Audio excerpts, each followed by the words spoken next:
it's one of those things where like, especially when you have like a chunk of money, right? You're like, oh, am I going to buy more real estate? Am I going to go buy something fun? What are we doing here? And I was pleasantly surprised at how low the startup cost was, because I just had it kind of mentally in my head, hey, if I can open these stores for less than $100,000, again, I was thinking of the UPS franchise where I'm like, I'm going to save myself $150,000, right? And it literally was less than $60,000. And looking back, there are definitely some line items I didn't have to do. All right, guys, welcome to another episode of The Report. Today, I am super excited because I got a good friend of mine back on the podcast for a second time. She was a former Miss Nevada. I got Miss Lisa Song. Lisa, welcome to the show. Thank you so much for having me again. Good to see you. I appreciate you coming on. You were just out in Vegas this morning, and now you're out here. What were you doing out here in San Diego? You guys had a busy day, it sounds like. Yes, so just really stacked it full of meetings. In the morning, we stopped by Firestorm headquarters. They are a 3D printing drone company that my VC firm, the Veteran Fund, has invested in, and they're headquartered right here in San Diego. They're about 20 minutes north of where we are right now. And stopped by their headquarters today, got to see what they're working on and their 3D printing machines, the whole thing. It's really amazing. And then popped over to Park Place Mail, which is an independent mailbox store run by one of my students, Ethan, and his business partner, Thor. And that's up in northern San Diego. And it was awesome just to bop around. And now we're here. Yeah, I'm super excited to dig into the mailbox stuff because I think that's a very lucrative business model that I don't know of a lot of people doing. But you were on about a year ago. It was about early last summer when you came on. I know you're in Fast Lane Drive, so I get to see you a little bit. And we had brunch. I think last time we hung out, we had brunch here in Lida, Italy. You and your is it fiance or husband now? No, boyfriend. Boyfriend, okay. You and your boyfriend, and that was a good time. We were hanging out. That was random. We just ran into each other. And you guys sat down. We had a little breakfast together. But what have you been up to since? Just cranking away, just working. Obviously, real estate has not slowed down in Las Vegas at all. I was actually thinking about writing a handwritten thank you card to Gavin Newsom to say thank you for keeping us so busy in Nevada, his regulations that he's issuing out here in everyone's California. moving out there. Yeah, exactly. We've been handling actually a lot of 1031 exchanges recently. I think with this year, especially being an election year, you have folks that are making some moves on their investment side. And so definitely really busy with the real estate in Vegas. And of course, the mailbox stores. I mean, it's just been that type of business. We're just seeing more and more, even more mailbox customers because one, shipping is up, but two, you have folks that are starting up side hustles, selling e-commerce and small brands, things like that, and they're getting a mailbox address. So I got to ask you, so you're putting out a lot of different content and then you're juggling a lot of different things. You got the VC fund, you got the mailbox thing, and then you're investing in real estate as well. And then are you an agent in real estate as well, in addition to all that? So I'm no longer a buy-sell agent, but I do own a brokerage. It's called Engel Invokers Las Vegas. So Engel Invokers is an international brand headquartered out of Germany, and the North American headquarters are in New York. And they have over 300 locations just in North America. Mm-hmm. And myself and my partner, Kathy Kuo, we own Las Vegas and Henderson. Okay, gotcha. So I guess my question is how do you juggle all those different things? And, we all have the same 24 hours in a day. Yeah. How do you manage all those different things at once? Well, I definitely don't do anything alone. I have incredible operational partners and business partners in everything that I do. And then we put together, obviously, great teams, great staff. But I'm a big proponent of operational partners. And even since my first business, which was cupcakes back in 2012, I actually worked a full-time job at that time at a law firm and started cupcakes with an operational partner. So that's been, for me, the key. Yeah, it's something that I'm learning how to juggle because I feel like, although I do have a team, I feel like, it's all these different arms, and where I focus the attention, it grows. Yes. And then as soon as I take my attention off of it, then it starts to sacrifice a little bit. And so I'm trying to manage how to keep everything running at an optimal level without it taking a ton of my time, And so it's one of those growing pains as an entrepreneur, and I'm trying to figure that out myself, which is why I asked the question. Well, with you being a high-level visionary, right? You have a vision for where things can go, or you can already kind of see the pieces start to come together. You need an operator, and of course you could hire a CEO or a COO, right? But I think there's something different in running the business with a either co-founder or an equity partner, but someone who's an operational partner, right? They're an equity partner who's an operational partner, and as a result, not only are they incentivized differently, but from a mental and an emotional standpoint, they're an owner in that company. And as a result, I think, right, they operate differently. They're going to treat it differently. They're going to prioritize it differently. And so if you come to them and say, look, I'm willing to finance this thing. I'm willing to get it stood up. I'm willing, whatever it is, or clearly here you already have this existing, you could bring in an operational partner and make it interesting enough for them. But it's not that you have to give away the farm off the bat, right? You can tie it to metrics of the company. You can tie it to length of time. You can tie it to anything that you want to make it interesting for them. But I think operational partner is really a game changer as opposed to a hired gun who is a CEO, COO, and realistically, they could get replaced. Yeah. It's interesting. I actually was hanging out with the founder of ClickUp, $4 billion company right now. And he founded that in 2017. The guy's only 35 years old, and he actually lives in the penthouse unit below mine here in downtown San Diego. And for the last year, everyone's like, oh, you got to meet Zeb. He's only there one day a week because he has like another place out in Rancho Santa Fe. And so finally met him over the weekend, and we ended up like hanging out all night on Saturday night. And the conversation was just like, wow, the knowledge that he has about how to grow like a big business and like all the takeaways was very, very like high level. Just the conversation was insane. But his biggest mistake, he said, was hiring people that were overeducated with a lot of college degrees, and also hiring people from big name firms to come in and take on leadership companies within his business.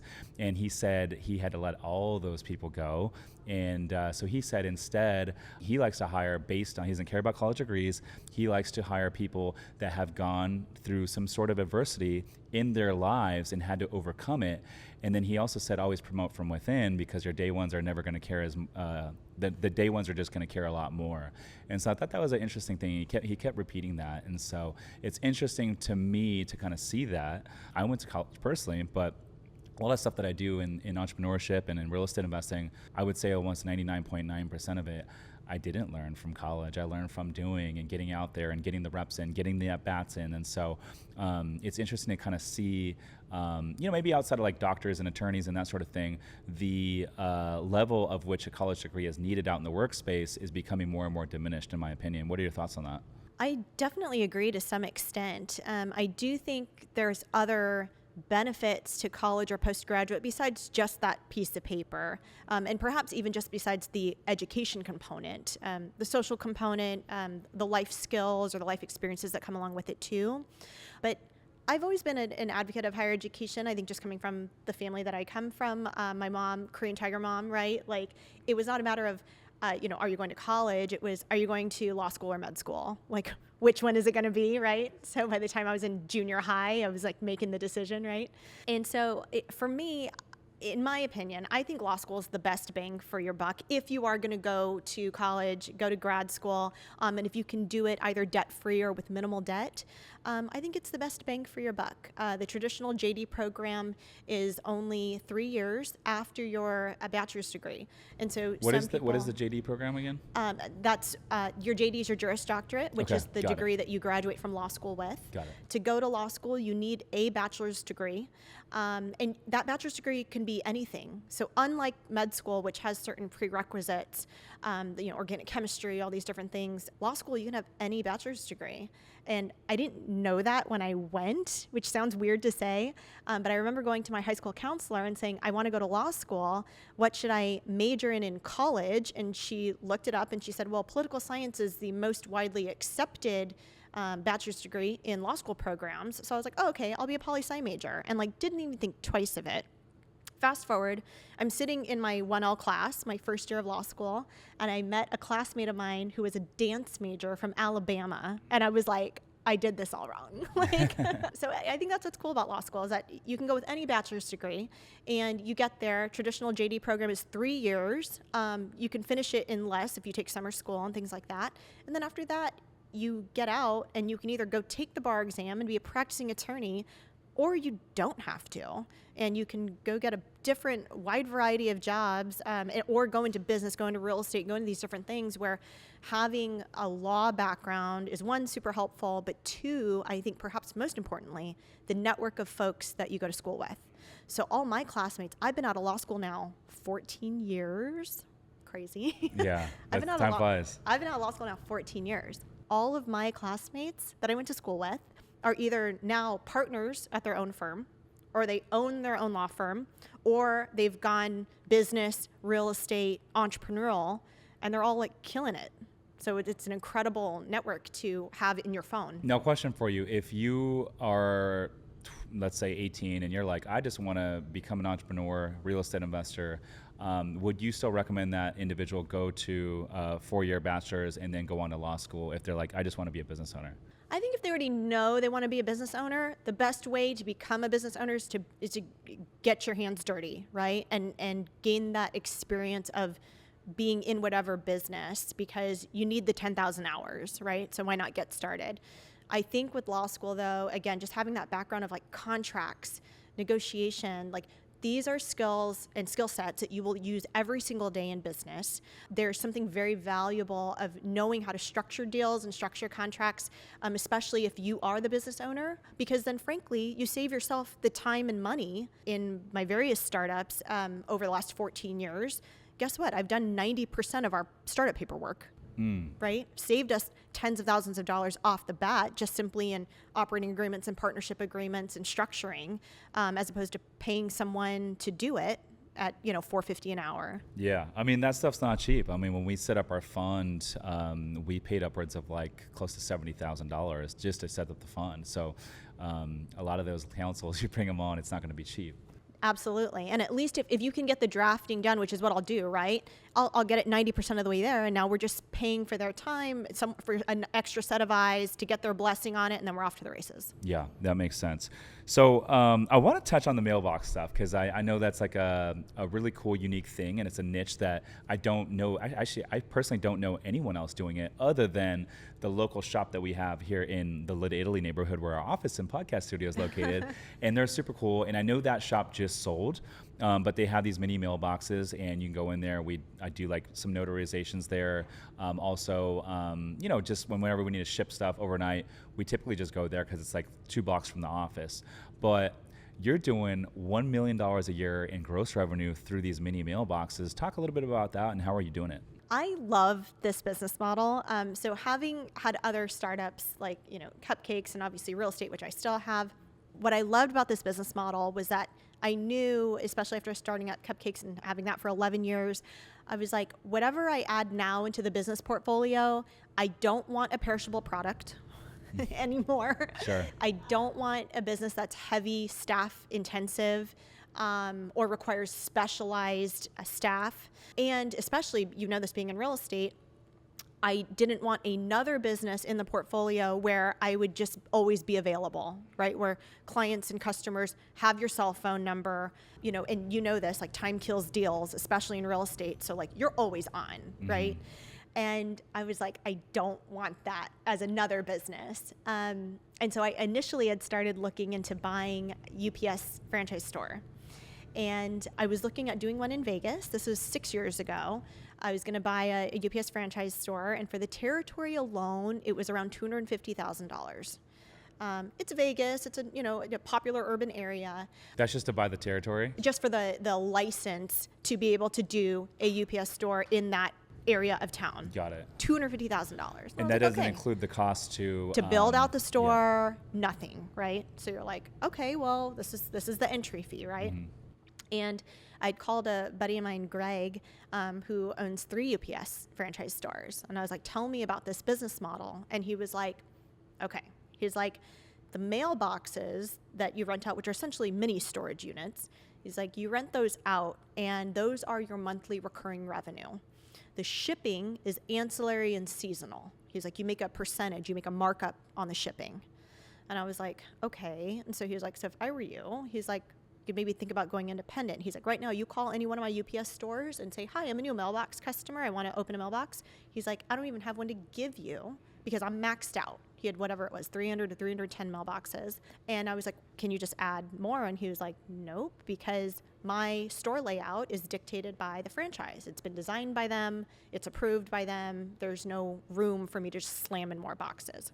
And I was like, that's interesting. So he was like, I love mailbox customers personally. He was like, because steady recurring revenue and they're a sticky customer. If they have a mailbox with me, they're coming to me for everything else, for all their shipping needs, for their notary, for their packaging, whatever. He was like, they're very sticky.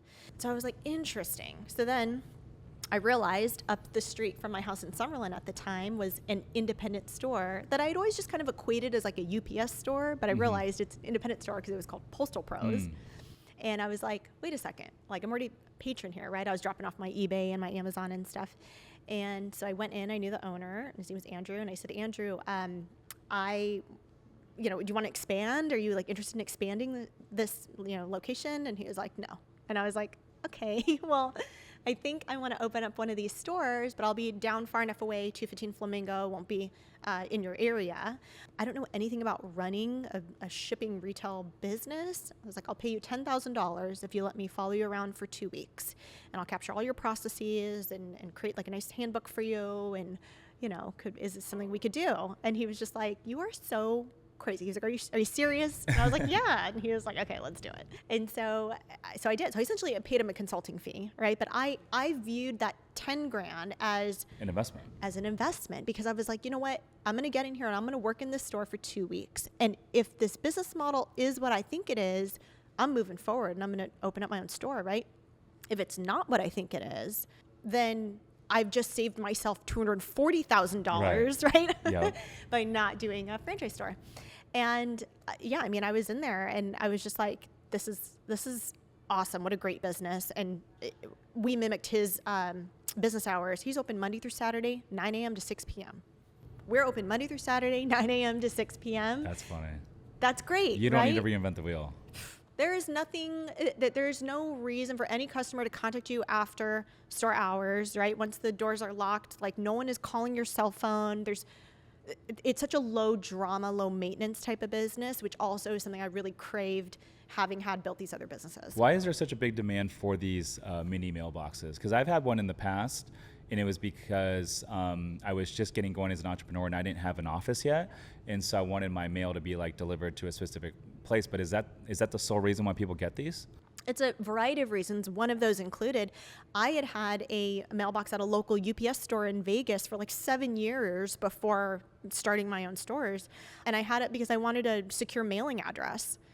Especially at that time, I was traveling a lot. And so I was like, I'm hardly home. I don't want packages left on my doorstep with porch pirates and whatever else, right? So we do get a lot of our mailbox customers are small business owners. Maybe they have some sort of side hustle where they're selling e-commerce online or something like that out of their home. But then we have some larger businesses too. Like one of our mailbox customers at one of the stores is a property management company. And so another guy's credit repair. Like these are kind of small business owners, but then we also have like families. At one of our locations by Nellis Air Force Base, that area, there's a lot of apartment complexes actually right around that store. And unfortunately, their mailbox clusters get broken into pretty frequently.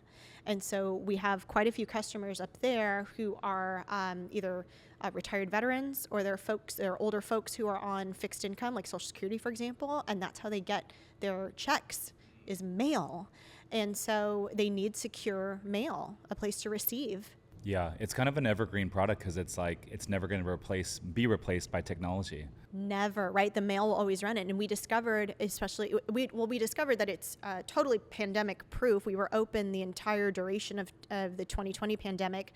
We never were closed a single business day that we're usually open because the mail never stopped running, right? We realized that the mail never stopped running. This is, kind of early mid-March when people were trying to figure out what was going on. The governor at our time closed the Las Vegas Strip, right? The Strip didn't close 9/11. They didn't close 1 October on that shooting. The Strip doesn't close, no. Right? He closed it for 90 days. And literally, the mail didn't stop running. So what we did was at first, because no one knew what was going on, we shortened our hours. But then we realized, hey, we have to at least be open for the window that we know the carriers are coming to drop off mail. We need to be open for them to drop it off. And then we're like, well, we need to be open for our customers to pick up their mail. And then literally less than 2 weeks of shortened hours, we went back to normal hours by April of 2020. And we were open the entire pandemic and had a better 2020 than 2019 in revenue because of shipping increased, triple, and then more people were opening mailboxes. What does it typically cost to start your own store? And then how much does it cost to build out your own store? So I opened up 2 stores with less than $60,000. Wow. Yeah. Did you borrow money? No, I Yeah. had that in savings. Okay. And it was, it's one of those things where like, especially when you have like a chunk of money, right? You're like, oh, am I going to buy more real estate? Am I going to go buy something fun? What are we doing here? And I was pleasantly surprised at how low the startup cost was, because I just had it kind of mentally in my head, hey, if I can open these stores for less than $100,000, again, I was thinking of the UPS franchise where I'm like, I'm going to save myself $150,000, right? And it literally was less than $60,000. And looking back, there are definitely some line items I didn't have to do, right? Like in our first location, I changed out the flooring to do this like really nice like garage floor epoxy situation. I didn't have to do that. That was, $2,000 or whatever it was. Like I didn't have to do that, right? So there were kind of little line item things that if I eliminated those and tried to do it really bare bones, probably could have saved myself another $10,000. Yeah. Okay, interesting. And then also the franchise fee, because UPS probably charges you, or FedEx, they probably charge you 6% of everything you make? So UPS, not only do they charge a franchise fee, but they also charge a required marketing fee. And this is based on your monthly gross. This is your monthly gross. It comes right off the top, right? So forget your rent, forget your staff payroll, for all of the expenses that you have with running a business. You also are subject to all of that. And so I love this business model because, again, it's kind of low lift, low barrier to entry, because you don't need a lot to get the store up and running, right? What do you need inside? You need mailboxes. You need mailbox holders.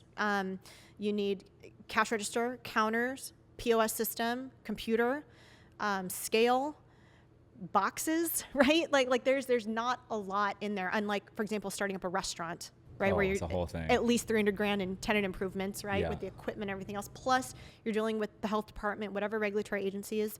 That was the other thing with the bakery. I was like, I don't ever want to deal with the health department again, right? Like restaurants probably one of the most competitive spaces to get into. Like good restaurants do like single digit returns, and a lot of them fail within the first year or two. Yeah, your margins are so slim. I mean, at our bakery, we were lucky if we were at like 35% margin, right? We were like high-fiving each other, right? That was like a good, cost of goods situation. At the mailbox stores, our margins are 50%. What does an average mailbox sell for? So we price ours at $20 a month for the smalls, $30 a month for medium, $35 a month for the larges. What I recommend to folks is to just kind of like mystery shop your area, right? Because it's really dependent on your area. And in fact, the store will service essentially a hyper-local community. Just how you were saying the store you go to is 2 blocks away because it's convenient for you. That's why you go there, right? So I would look at kind of mystery shop the area, and we priced ourselves that way because it put us a couple bucks below the closest UPS store, which there's one actually pretty close to my first store. And we priced ourselves like, I think they were like $23, $24 for the smalls. We put ourselves at 20. Right. How many months does the average customer rent these boxes for? Yeah. So we do a 3-month minimum. Okay. And then after that, you can go month to month if you'd like. But if you sign up for 6 months and prepay 6 months, we'll give you a month free. If you sign up for 12 months, we'll give you 2 months free. But we tack it on the back end. Because with mine, I'm pretty sure that I ended up getting an office and forgetting that I still had it. Yeah. And it probably went on for another 9 months before I was like, oh, I got to cancel this. So how long would you say the average client rents from you guys? Years. Really? And years and years. Yeah. Well, we literally at our stores, we have customers that signed up in the first week or 2 that we were open, and they are still there. Because again, it's such a sticky thing. As long as you're providing them good service, right? What do you do when they don't check their mail for a long time? It just piles up. What do you do at that point? So if it piles up, then of course we'll still continue to receive, but we'll hold it in the back, and we're like blowing up your phone. We're like, your mailbox is full, right? Yeah. Like you have a ton of mail. Yeah. And you do have some folks who, for example, especially in Vegas, it's hot in the summertime. You have folks that'll leave town for 2 months, right, in the summer or something like that, and they go somewhere else, or they have a second home somewhere else. And they'll give us a heads up. So we know we're actually going to just hold their mail in the back instead of trying to jam it in the box. I'm one of those people, by the way. I'm like, almost everything I do is digital now. I don't get a lot of mail that it's important, right? So it's statements and but I get electronic statements too. And if I ever need to refer to anything, everything's online these days. There is a one-off chance that I might get some sort of cashier's check or something in the mail where car registration, right? Got to put the stickers on the car.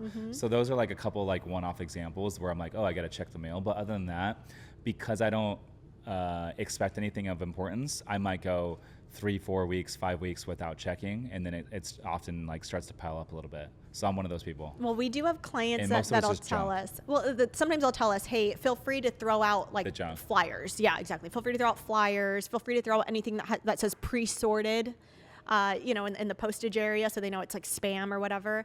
So we'll do that for them. But otherwise, it's kind of few and far between as far as the folks that just don't ever come get their mail regularly. Yeah. Hey guys, we just got another boutique hotel under contract in my hometown of San Clemente, California, located not too far from the beach. This will make 5 boutique hotels in our real estate investment fund. So if you are looking for passive income and tax benefits, visit summerscapital.com/invest to book a free call with my team. Again, that's summerscapital.com/invest to book a free call with my team. Now back to the show. Have you ever thought of the play? Because I've always thought it'd be cool to like buy a like retail like strip, maybe with like 4 units, and then maybe operate one of them with the mailboxes, or operate one of them as like a laundromat, and then rent the other 3 units out to other tenants. But then you own the real estate long term, you get the depreciation, and you get multiple streams of wealth building through that model. Have you ever thought about that? Absolutely. I love that. And if I could buy the locations I'm in now, that would be ideal, of course, I did put in an offer on a pad that's right in front of my Fort Apache location. Yeah, it's actually where our dumpster is right now. Nice. But it's on the street. And so I did put an offer in on that. Hasn't gone anywhere yet, but we're still like kind of poking and prodding them. But that's the goal, right? It's ideal. If you can own the real estate, you have a retail area there that has just good, solid, recurring revenue businesses. Yeah. Right? Yeah, absolutely. Great. So since we last met, you rolled out your own online community helping folks buy the mailboxes and that sort of thing. And you were telling me before we started recording, you got like 40-something members that have successfully bought mailboxes, stores throughout the country. Talk a little bit about that. Yeah, it's been incredible. It really came about just because I was getting so many inbounds from people asking, "Hey, how do I start my own independent store?" And at first I was answering these like one-off messages, and it got pretty inundating. And a friend of mine, Cody Sanchez, actually she's like, "Dude," she's like, "you have to like start a course in like a community around this, like put the information out there in one platform." And I'd fought it because I was like, no. Like, I'm a real estate investor. I'm a real business person, and I had this like kind of preconceived assumption about it. And she was just like, "Dude," she's like, "you need to do this," and I went to a goal setting retreat with Ken McElroy, my real estate mentor. And one of the exercises at this goal setting retreat was get out a piece of paper and write down all your back burner projects. We all have them, right? Yeah. And so get out a piece of paper, write down all your back burner projects, and then pick one to like actually execute. And on my list was the Mailbox course and community. So I took all my SOPs that we literally use in our stores every day, took all the SOPs, threw them all into a platform, and then just put it out there for the world. And it's so inspiring. My students that are in there, they're literally going out there now and creating their own stores, either starting them from scratch or buying them. And so it was so awesome. Like I was saying this morning this here. morning you were out here. Going to visit my students, Ethan and Thor. They acquired a store in North San Diego, and they acquired it just 7, 8 months ago, and rebranded it, retained staff, added some new staff, have made some cosmetic changes. They're making some technology changes and a few things like that, but otherwise they're off to the races and they're loving it. That's so cool. It's so cool. Regarding the staff, how many staff members do you think you need on like an average size store? Again, one of the things I love about this business model, you can run it super lean. You can run it as little as one person in the store. So you have folks out there who are just owner operators, or you could just have one person on staff at a time. And so the way we split up our shifts, you could do like a 9 a.m. to 1 p.m. shift, and then a 1 p.m. to 6 p.m. shift, or maybe do a noon to 6, like have a little bit of overlap in there for mail sorting or something. But otherwise, you literally could run it as lean as one person. And again, that's what I love about the independent stores, is that that's your call as the business owner, right? There are some franchises out there that will dictate the amount of staff you have to have on the floor. If it's a retail location or if it's holiday season or whatever it is, they'll tell you the amount of minimum staff you have to have on the floor. Like independent store, You could have one person. Yeah, it's the same thing with the hotel stuff. So when we do the boutique hotels, if you go franchise flagged with like, these, even if it's like a lower end flag, like a Ramada Inn or some of these motels, you still have to abide to certain renovation packages. You have to pay a franchise fee of all the income that comes in, marketing fees and all that sort of thing. But going boutique, you can have a lot more flexibility, which is pretty cool. But love the mailbox model. I think it's super unique. Where can the folks go if someone's listening to this and they're like, hey, I want to learn more to see if it might be a fit to join your community? Where can they go? They could just go to mailboxmoneycourse.com. Okay, nice and easy. I like that. Thank you. Did you have to buy that URL? Yeah. We bought what is it? Hotelinvesting.com. Oh, good one. How is that even available? It was available, and it was only like they were trying to sell it for like $4,500, and we ended up getting it for $2,600. Get out of here. That's a good URL. Yeah, tip for anyone listening to this, like if there's any domains out there that are for sale by a broker, negotiate it, because every domain that we've ever bought, we had to buy Summers Capital and then hotelinvesting.com, and both of those we ended up getting it for about almost half off. That's so great. Always negotiate those domains. That's great. Yeah, but I've heard of people like spending up, like Alex Ramosi says he spent a good chunk, I want to say like $400,000 or $500,000 for acquisition.com. Wow. Oh, that's right. Yeah. Yeah. I did see that video. But I think some of these bigger domains, I mean, from a marketing standpoint, this makes a ton of sense. But I was like, yeah, hotelinvesting.com. I don't know how that was just sitting out there. How is that even available? Yeah, that's amazing. Absolutely. So I love that you said that you offered this guy $10,000 for consulting. I'm a big fan of it. I know you hired a coach when you were running for Miss Nevada. And for the folks that aren't aware, Lisa was a former Miss Nevada, rocking her thing. So talk a little bit about why you decided to hire a coach for the Miss Nevada pageant. Well, it's one of those things where I'm just a firm believer that if you want to do something right, you have to learn from folks that are, have the experience to help guide you. And when I decided to compete, it was because my mom called me the fall of 2013, and she was like, "Are you competing for Miss Las Vegas?" And I was like, "I don't know. I'm kind of busy. Just started a company. We're off to the races here." And she was like, "Well, you're getting ready to age out." And I was like, so at the time, during that time frame, the Miss America system, you aged out at 24. USA, you aged out at 26. United States, you aged out at 29. How come the different ages? Why not just like one for everyone? Yeah, it's just they're at that time. So now they've all bumped it up. But at that time in 2013, those were the age cutoffs for the Miss division, MISS, for the Miss division. What's the other division? There's Mr.? Mrs. No. Oh, Mrs. There's Mrs. That means you're MRS married? Yeah. Okay. Yeah, so they have different systems. So think of pageantry like sports, where you have all these different systems and leagues and organizations. Same thing in pageantry. It's a whole other world. But the kind of like main, the big systems that people have heard of are America, USA, United States. And USA and United States have international components, again, at that time when I was competing back in 2013. So I had already, by the time my mom called me and was like, "You're getting ready to age out," I realized I had already aged out of America. I had aged out of USA. United States was my last chance for a title with a big organization. And so I was like, I have to buckle down, right? I have to buckle down. I need to hire a coach and get serious about this. And so I hired a coach named Bill Alverson. This guy coaches winners. His past clients were back-to-back Miss Americas. This guy, he's an attorney out of Alabama, actually, and he specializes in communication. He's like communications coach. Because what you don't realize is that 50%, at least in the United States system, when I competed, 50% of your score is actually talking. You have interview, swimsuit, evening gown, and onstage question. They're all weighted evenly, 25% each. So 50% of your score is actually talking. Mm-hmm. And contacted him. At first, he rejected me. Really? Why? How come?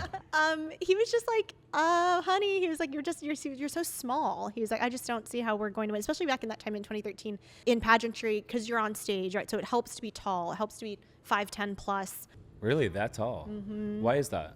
I think just, especially if you look at criteria for swimsuit and evening gown, you're looking for first off, overall impression, overall presence. And in general, taller girls sometimes, usually they're proportionate, striking, right? When they come out, it's a striking look or a striking presence. And especially if you're on a big stage, right? If you're in a big pageant, you're on a big stage. If you are a small, petite person, you just look small, right? You're just small on stage because you are small, right? Yeah. See, I've never understood that because, like, for me personally as a guy, like, this is just like personal preference. I think a woman looks like the most like balanced when they're like, between 5'4" and maybe like 5'6", 5'7", right? And I always feel like a woman that's like 6 foot or 5'11", they're a little bit like too tall. That's just me personal preference. And same thing with like when girls have preferences with guys. I feel like there's a balance with guys too in terms of like size. And so I guess I just never understood. I do know like a lot of European models are like really tall, but I just never understood it from like a guy's perspective. Yeah. Well, so again, at that time, I think pageantry, it's changed a little bit since then, but, in 2013, that was still the kind of modus operandi of, in general, that's what it's going to take to win. And so when I competed, I was literally the shortest contestant at the pageant that year. If you don't want me to. Like 5'2", Okay, and I'm always okay. wearing heels anyway. Yeah. And when I competed, But proportionate. Very proportionate. It's genetics, right? Like if you are, luckily, if your body is proportionate, that helps a lot with print work, with like photography, and then also, being on a stage. But, just like little tactics, right? Like my gown that I wore to win had no slit in it. So it went all the way to the floor. And so I had huge, like, Vegas stripper shoes on underneath. They're like 7-inch heel. They were massive with like the big platform, like the chunky generic stripper shoes you think of when you say stripper shoes. That's what I had on under my gown. No one saw them, right? Obviously. But this gown went all the way to the floor, and that was on purpose because I wanted to look as tall and like kind of statuesque as possible on stage.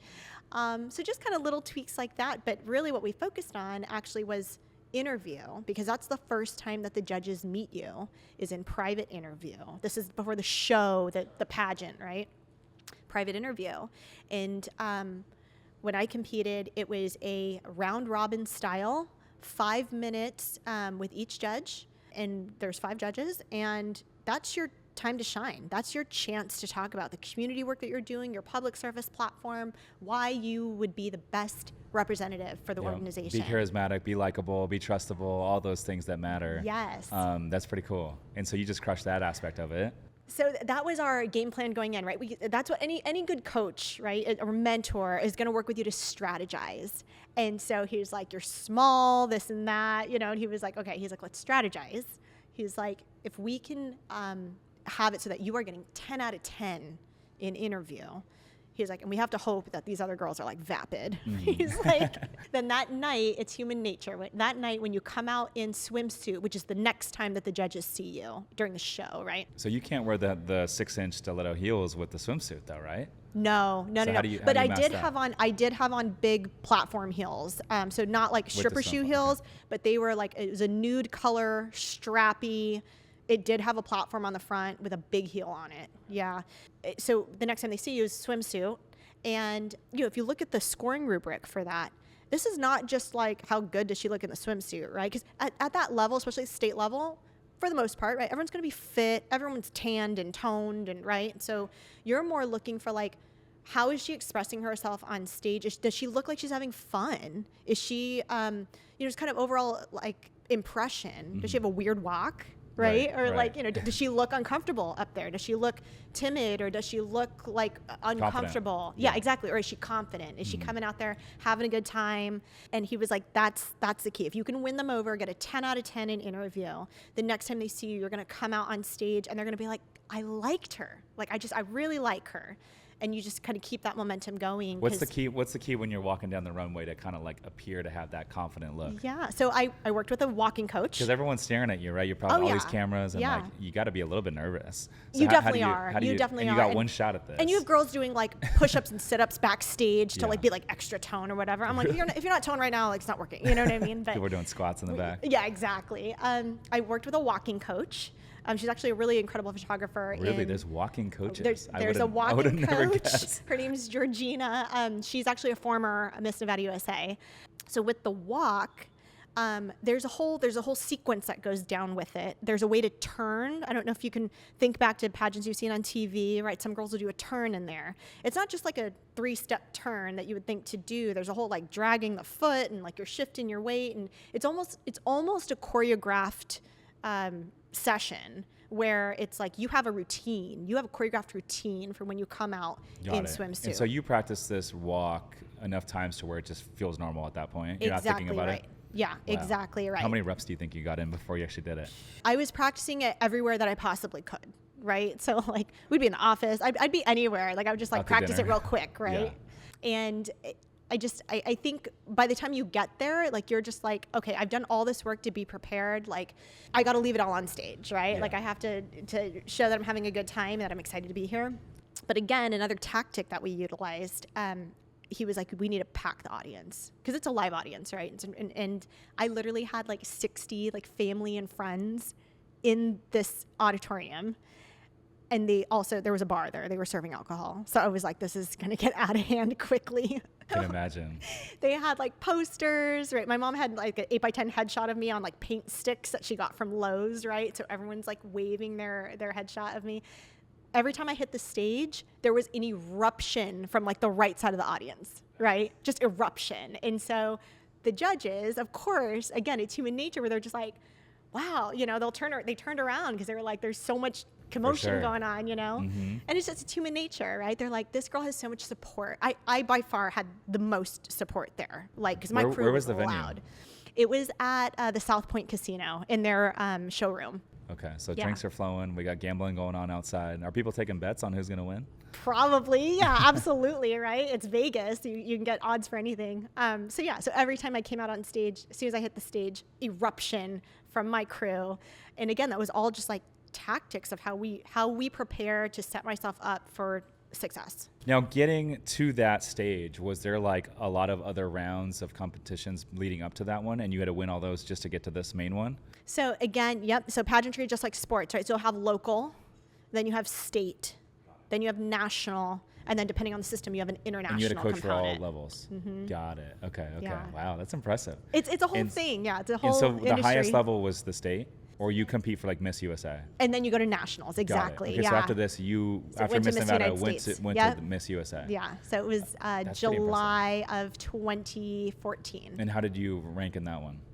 So I made top 15. Wow. Yeah, Out of it was 50, really that's good. exciting. That's really Yeah, good. super exciting. Again, I was myself and Kentucky that year were the two shortest contestants. We were like exact same kind of, we were like twin images of each other when it came to like our body type. And so it was funny because for opening number, for example, for nationals, the organization gives all the girls the same opening number outfit for that year. It was this like blue dress situation. When you say opening number, what do you mean? To kick off the show. So like the curtains go up and you have all the contestants out there to do this like dance for the opening number to like kick off the pageant. Got it. Everyone at once. Yes. Okay. And so my mom actually like hand sewed and fixed and like tightened in, brought in our dresses that they gave us for myself and Miss Kentucky that year. Her name was Katie Moody Cusick was her name, because we were like same body type and we were both like the shortest girls there.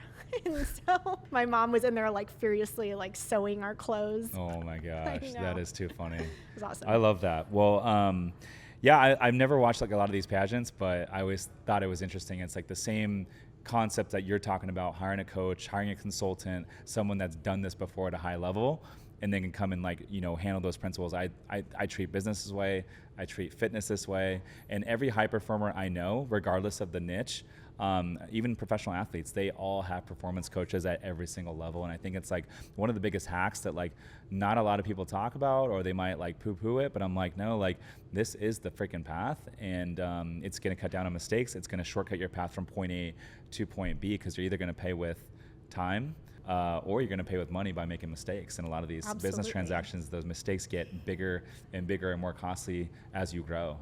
Definitely. And I think it's a mindset shift too, right? So if the folks that are out there that are like, oh, I would never pay for a consultant or a coach, like or a mentor, like that's too expensive, they're going to stay stuck wherever they are because they're not willing to learn from someone else. And I have no problem, I don't think anyone does, right? No problem paying for value, right? It's not that you're throwing your money away. There's got to be a value exchange. There has to be a Yes. value exchange. And anyone who is a high-level coach, mentor, performer, they're going to over-deliver on the value that they're giving you that you're paying for, because they want to make sure that you succeed. 100%. Why would they want you out there not succeeding when they know that you're their client? Yeah. Yeah, I mean, I have a business coach that I meet with. His name's Rick English. We meet every single Monday for an hour virtually, and he'll fly in for our quarterly meetings. But just for me to have someone to talk to once a week for an It's hour huge. Yeah. about all the different things that are going on within the business, the bottlenecks, the constraints, the challenges that I'm dealing with, and having someone to walk through those things with, and then also walk through my ideas with, is huge, because as we grow, I feel like our circles get smaller and smaller and smaller, and it does get lonelier as you grow because the amount of people that can relate becomes smaller and smaller. And so I think to have that person on your side, the coach, there's mindset coaches out there as well. There's coaches at every little niche, is a huge difference maker. And it could be the difference between you getting to the amateur level or semi-pro and then making it to the NBA. It's a big difference maker there. So I want to switch gears here and talk a little bit about, right now you decided not to get married in your 20s or your 30s, and a lot of people, I think, traditionally have gotten married in their younger ages. I know my parents and that generation, it was very common for people to get married in their young 20s, but we're not seeing this as much. And you're a full-time entrepreneur now. You said when we started the show, you had a boyfriend. Do you have plans to get married? Yes, definitely. You do. You do want to get married. You value it. Yeah, Okay. I've always said, even in my 20s, that marriage and kids and family are important to me, and it's something that I want. And I've looked back at my actions, though, right? In my 20s and my early 30s of this build phase that I've been in, I didn't prioritize strong relationships that would lead to these things I say that I want, right? And so now, in my mid to late 30s, I've definitely shifted my mindset in relation to realizing, hey, I've got to make sure that my actions are aligning with what I'm saying that I want. And that has come with really changing my filter around men that I've let into my life and relationships that I invest in. Because I think, especially in my 20s, I was just kind of like, I was traveling everywhere. I was building all these things. And so it was just kind of whatever was convenient, or he's nice and fun, and not putting a lot of effort or stock into is this something that's sustainable? Is this something that can grow? Is this a person that I'd want to be married to? Is this a person that I would want to have children with, or be a role model to my future kids? I didn't even think to ask myself those questions in my 20s and early 30s, and so now I definitely am And I think that's a natural progression, at least for me. I feel like in my teenage years and 20s and even early 30s, I always felt like, oh, we got plenty of time, and so I never looked at anything as an urgent thing. And then I would say now, in my mid to late 30s, I think a lot, and I'm approaching my 40s, I'm 38 right now, I start to think about, how much time we have left. And I always say months is the best way to measure how much time we have left. If average life expectancy as a guy is 77, I'm 38, well, I have about 460 months left, and that's gonna fly by like that. And so when I think of it from that perspective, it forces me to be more intentional and spend time with those that are intentional about how they spend time. Right, absolutely. And it's funny because I do feel like I've had such a good mindset around business of staying focused, knowing that, my actions need to match up with my words and vice versa. I've been so good about that on the business side, and I came to this kind of crossroads where I was like, Lisa, why is that not matching up for you in your personal life? What are you not doing, right? That as a result, it's not matching up. And I was just like, I need to be taking these same principles and bringing them across the board, and taking a hard look in the mirror and just being like, Lisa, if you say that these things are important to you, if you say family's important and you do want to get married and have kids one day, then how are your actions aligning with that? Yeah, no, absolutely.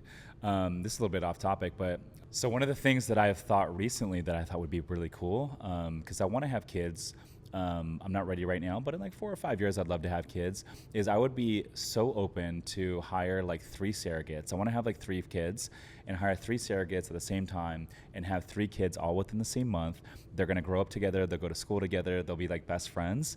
And then because we have the surrogates, my wife never has to go through all this labor process, and she can travel with me and go continue to do badass things, but then still get to have a family of 3. What are your thoughts on that? I mean, I think, surrogates are a great option for some folks. I do think there's also something very special about a mother carrying her baby like in the womb, Yes, you know. I agree with that. I do think there's something special about that. But then again, I mean, there's so many different options, I think, ways you can go with it too. And I think that flexibility is key. And that's what's amazing about modern science right now is that like we do have options that people didn't have decades ago. And I also thought like from a branding perspective, like think if like you had 3 kids with 3 different surrogates, all born in the same week, same like month, all best friends, they could have their own YouTube channel. Oh my God. And from a branding perspective, Stop it, they would Rich. have like their own like freaking brands. And then by the time they turn 18, it's like they're going to be like set. I'm just saying. Maybe so. It would be a yeah. hell of a story, right? I mean, it sounds Would like it not? it sounds like an experiment. Sounds like a bit of an experiment. And then, like, I don't know. I just think, like, the kids would be out of the house at the same age. They'll all turn 18 at the same time. I don't know. It's just an idea. I know it's a little bit crazy. But sometimes, like, crazy ideas are, like, kind of cool. I don't know. I think what's, like, just kind of what's cool to see, especially now with, like, modern times, modern technology, is that, like, we do have all the flexibility. And I think especially women, you know, who are in our mid to late 30s, like, you know, a couple decades ago, like it wasn't going to be an option for us to start a family naturally, right? And I love that, you know, we're still going to have an opportunity, especially as science continues to advance and things like that. We can build our businesses and build our careers if we want to, and still get an opportunity to enjoy family and family life in another chapter too. Yeah, I think that's a good way to put it. But, you know, for the ladies out there that are like, maybe they're like, man, I'm getting a little bit too old to have kids. That surrogate could be a good option for them, right? Absolutely. And I think too, because sometimes there is a lot of just like emotional stress and pressure around inability to conceive for women in their, you know, mid to late 30s, early 40s. Yeah, my mom was like 42 when she had me, and she had a C-section. Right. So, I mean, a perfect example, I met a colleague at a speaking engagement that I did down in Costa Rica for this really great group called Go Abundance Women. And she's 42 and was like 8 months pregnant. And it was a surprise pregnancy with her and her husband. And she was saying that, like, you know, prior to that, she had been told that it was going to be like nearly impossible for her to get pregnant. And she had been trying for so many years. And once she made that mental click of just like kind of like sitting in it and accepting it, of being like, you know what, if I want more kids in my future, I'm going to end up adopting, and like that's okay. And as soon as she mentally clicked that, boom, she got pregnant naturally. So you think a lot of it is mental, mindset. I wouldn't be surprised if it's a lot of it, you know, mindset, mental, that stress that you put on yourself around like, what's wrong with me? Why can't I conceive, or whatever it is? And it's like, there's a lot of stories out there of women who the moment that they'd like let that go, where they're just like, you know what, like, you know, it's a mental shift, all of a sudden they get pregnant naturally. Yeah, I mean, I believe in like everything starts with the mind. You know, a lot of the things that we do start with the mind. But I was listening to a podcast, this is a while back, I forget whose podcast it was, but there was like a scientist or like a doctor on the pod, and he was talking about how he was doing these different case studies, and he would have these different control groups, and he would, like, for example, give one of them like a milkshake, and he would tell one group, hey, this is a milkshake with 3,000 calories, that's really bad for you. And then he would tell the other group, same exact milkshake, hey, this is like a lot of health benefits that come out of this, a lot of vitamins, you're gonna feel great. And he said the control group that thought they were getting an unhealthy shake, where like took like 24 hours to digest it, their bodies, like their body temperatures went up, their heart rate went up, and their bodies like didn't handle or like metabolize it very well. And then the other control group that thought it was like healthy with a lot of health benefits, they like metabolized this thing really well. They're like, everything was great. And so he said the only difference was like their mind. And so I'm a big believer in that. Yeah, absolutely. Yeah, it's crazy. I want to touch on real quick is on your VC fund, because I think it's super cool what you guys are doing, the Veteran Fund. Talk a little bit about that and how you guys are helping the community. Sure. So the Veteran Fund is a venture capital fund. We invest in early stage technology companies focused on national security and dual use, and they must have a veteran or a military spouse on the leadership team. Myself and my 3 other general partners, the 3 of them are veterans. I'm the only GP that's not a veteran, but I come from a military family myself. My dad was Vietnam Air Force, U.S. Air Force, and then worked for the Department of Defense while I was growing up. So military family is near and dear to my heart for sure. I love it. We've been at it about 2 years now, and the investments that we're making into these companies are just not only just incredible technology, like I'd mentioned earlier today, we were over at Firestorm, just up the road from here. They're 3D printing drones at a tenth of the cost of what the military is currently paying. And it's important, right? Because what's happening is that you have technology that's being created by veterans and by folks who were out there boots on the ground. And now they're getting a chance to create the technology that they wish they would have had when they were in the fight previously. And these veterans in particular are the type of entrepreneurs purely from an investment standpoint that I think you want to be investing in anyway, because they have the soft skills that you can't teach somebody. They already have kind of literally battle-tested experiences. They have the mental don't quit. They're not going to be soft about anything because nothing is life and death on the private sector side in general, right? Compared to what they've been through. And so I love that they already have the mental grit and the capacity that it takes to run a business. Like, running a business is hard, right? But is it as hard as being in combat? Probably not, right? But it's hard, and you need mental grit, and you need that capacity to do that. And these guys and gals are already literally battle tested, and I love that they're now going into private sector to create this technology. Yeah, no, I love that. It's cool to see you guys kind of like helping them out, and just a little bit of feel good that goes out into that space. Now, how did you get into the GP? So I initially came into the fund as an LP, actually. And That's so cool. so I was initially an LP, and literally 2 days later, after like onboarding and everything, I called Justin Nahama back. He's one of the GPs. I called him back and I said, what's it going to take for me to be a GP? And he's like, really not how it works. He's like, we can't just turn all of our LPs into GPs. And I said, look, I've been looking for a way to get into venture capital for a long time. Because prior to that, I'd angel invested for about 7 years, just writing small checks, like 25K, 50K checks individually. And I said, I've been wanting to get into VC in a meaningful way, short from starting my own fund, with other partners. I love everything that you guys are doing. There's just a lot of alignment here for me. And I think I can be a value add. I think I can bring in more LPs. I think I can help with due diligence side, having been an operator and knowing what it takes. And I'm down to be on like a multi-decade journey with you guys, right? This is fund one. So I'm not asking for equal equity. Like, you guys have done the work to stand this thing up and, get things off the ground. I'm willing to take less in fund one. We'll talk about fund two down the road, is Yeah. that, but I'm willing to prove You're a negotiator. myself. I love it. Is that I'm willing to prove myself. It's fund one. Let me prove myself and show that I'm willing to be on a multi-decade journey with you guys through the course of many funds down the road. And he was just like, you're not going to let this go, are you? And so I actually flew out here to San Diego because Justin and Mike are based out here, and then Ryan's in the Bay Area. Ryan flew down, and all of us met here in San Diego in person to sit down and talk about, hey, what does it look like? How do we structure? How do we make room for me on the cap table for fund one? And let's figure this out. And this was 2 years ago. And it's been an incredible journey. I love it. And speaking of Mike, we got to get him on the podcast. Oh, he's great. Yeah, he is great. I got a chance to hang out with him. It was after the Fastlane event last August. We were all at Jalen's place for the afters, and what an he was incredible there. property too. Yeah. Wow, it's beautiful. It's funny. She traded me cars for like a little bit last week.